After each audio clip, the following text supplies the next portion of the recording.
School, it's Adam here. I just wanted to, put together a little video for you that gave you something of a summary of the day that we spent together. I guess one of the things that I need to do is acknowledge for you that the day can be a bit of a whirlwind, and while I hope that it was inspiring, provocative, challenging, strengthening and connective in nature, I know that there's a lot that you need to remember and absorb from that day, and I would like to be able to do little things throughout our partnership to make sure that we maximise the chance for you to expand those 7 seconds. So this video is a bit of a summary to remind you, and also what we're going to do is also not just remind you of the content of the day, but remind you of the way that you work together on the day. And then we're going to finish this video off with your 15-second video commitments. So we framed up a lot about our partnership in the first section of the day, and we talked a lot about those 3 key pillars that underpin everything that we're going to do in working together. Number 1 is about having really committed teachers, which is that idea of stepping into a space where you'll be willing to reflect. My job is to provide you the safe place to do it. We talked about caring students and how through our practice we can turn that switch and switch our students on to that innate capability that we believe they have to be able to care. And number 3 is about truly connected communities. So that's about making sure that we do work around bringing our parents in, building stronger connections with them, because they're connections that we can certainly leverage for improved performance later on. In that first session, we also looked at some skills and some tips and tricks around the idea of being able to really understand student behaviour.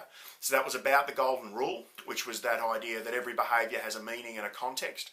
A meaning in that it's a young person trying to get, avoid or achieve something, and a context in that it happens very specific to a particular place or the people around them.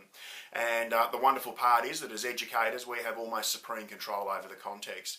We also looked at some other frames with which you can view behaviour, such as Joe Lang's 4 t-shirts of look at me, make me, help me and you'll pay, and how identifying which t-shirt a student might be wearing at a particular time gives you a chance to adjust to that meaning and adjust your practice so that you can get a better response. That way you take that high road where you end up responding rather than the low road where you end up reacting. The second session of the day was about individual behaviour plans. So you've got that template now and you've got that plain English instructional guide. I want you to also remember that while it might be exciting, the idea of finally getting some traction with some of those challenging kids, I don't want you to overdo it. So it's a bit like starting an exercise regime. You don't begin by running a marathon. And so start with that 1 or 2 students in your class and get an IBP going for even just 1 student that gives you a bit of traction, that helps you move forward with it. And remember, you can send them to me. So give me a look at them, and I'm happy to give you some feedback and help you refine them so that those IBPs work for you rather than the other way around. And then the third session of the day, we looked at a bit of an introduction to restorative practices. And that's about not only providing you with some knowledge in that space, but also we're testing the water. We're trying to find out how far into this restorative work you would like to go, and to use that practice and that approach to build community around your school and to enhance relationships and to have a really consistent way to resolve conflict. And probably the key things to remember there are that continuum, that what we're really doing is focusing from informal to formal and having a strong focus at the informal end first up. We can look at the operating domains, which I know a lot of people sort of really got into, that idea of am I a to teacher, a with teacher, a not teacher, or a for teacher. And then the great part about that is once you can start to identify what your default is, you can start to think about the key actions that you need to take to be able to move back to the with box and to practice there as consistently as possible. And we had to look at those questions, those restorative questions that you can use. And you've all got a card now, so have them with you, pop them in your yard duty lanyard or something like that, and you can use those to be able to make sure that you can navigate any situation from past to present to future. And I want you to remember that that's the function of the questions, is they help you move any conversation from past to present to future. You don't have to use the questions as a script, okay? And you can use any of your little counselling skills and abilities in between to be able to fashion that conversation in the way that you would like it to go. They're just there to help you, so make sure that those questions and those cards serve you. And so that's a bit about the content of the day, but probably more important is the footage that you've been watching right now that's over the top of my head, and that is of the way that you worked together.